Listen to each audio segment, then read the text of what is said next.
será cierto que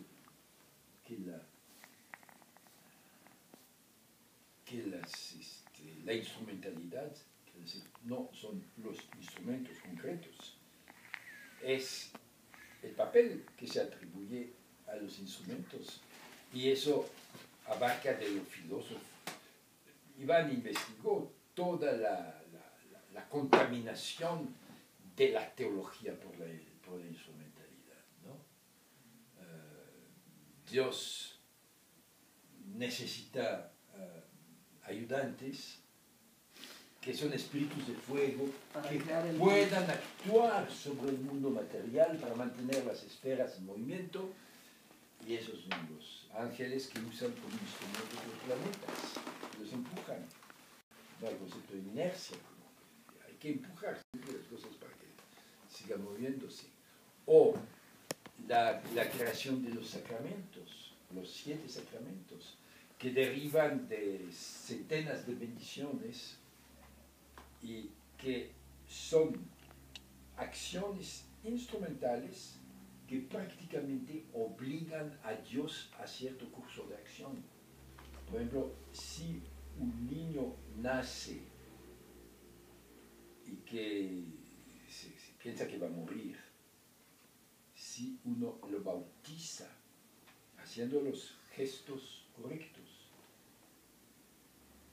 antes de su muerte, este niño puede ir al paraíso, si no tiene que ir al limbo. Por eso era posible que un musulmán bautizara a un niño cristiano.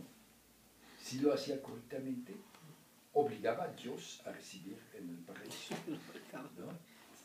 Y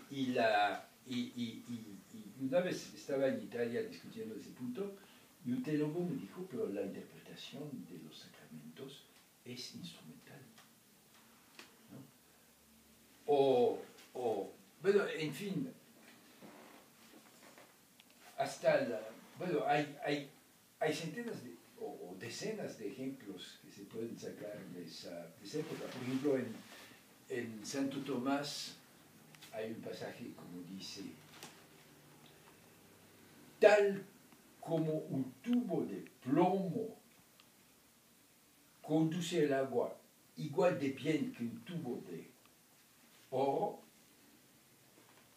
un sacerdote mediocre, un mal sacerdote, conduce la gracia igual que un buen sacerdote. O, en fin. Sobre esta pregunta el asunto que intentaba siempre discutir según los poetas Shani, creo que lo que ocurre es evidente que el tema es una de las cuestiones fundamentales en Marx, ¿no? Es decir, la determinación de la superestructura por la infraestructura, ¿no? Porque está relacionado con la preponderancia de lo material. Marx decía, son las condiciones materiales de existencia las que determinan la conciencia. El metabolismo con la naturaleza.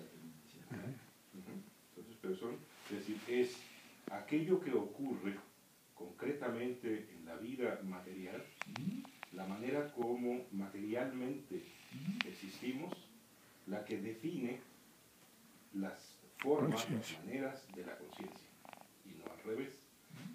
Evidentemente esto es una discusión con sus predecesores idealistas, es decir, está discutiendo con sus camaradas hegelianos, discípulos, todos ellos de Hegel, ¿no?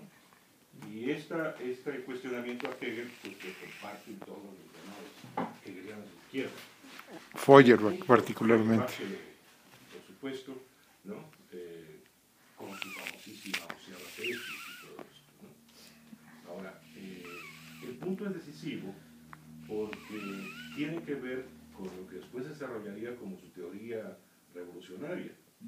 Es decir, es preciso que las condiciones materiales de vida progresen, maduren, ¿no? Como para que pueda existir, como para que la contradicción del proletariado con la burguesía se agudice y pueda ocurrir la transformación de toda la sociedad.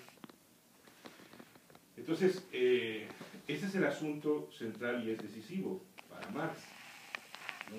Por eso la existencia de esta cuestión de la preponderancia de la infraestructura. Yo creo que a la postre la discusión se fue simplificando y quizá sobrepolitizando. Es decir, se convirtió en una bandera política asociada a la defensa del proletariado y de la función del proletariado en la historia, ¿no? Entonces, esa sobresimplificación impide ver también, yo creo, la complejidad que el propio Marx trataba. No lo recuerdo ahora con precisión, pero quizá habría que volver sobre los trabajos de juventud, por ejemplo, los manuscritos económicos de 1844. Los Gundrich creo que fue después, digamos, los manuscritos del 44 es el Marx todavía que no es marxista. Hegeliano. Hegeliano.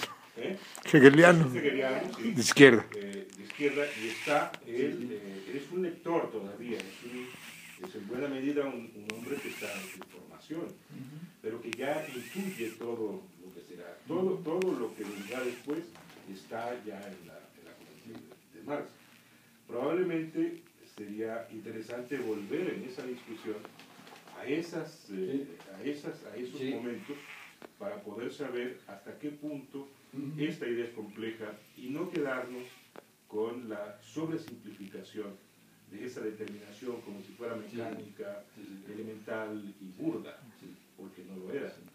Y no olvidarse de esta dimensión política, porque yo creo que nunca hubo de parte de Marx y de Engels un desprecio a la importancia de la superestructura. Incluso políticamente hablando se planteaba siempre la importancia de la interpretación. O sea, ¿y qué es la interpretación? La interpretación ocurre en el mundo de la superestructura, ¿no? Entonces, una interpretación política adecuada de lo que está ocurriendo en la lucha de clases puede conducir a la revolución. Una interpretación pobre, entonces podría evitar aprovechar una oportunidad para que la revolución ocurra.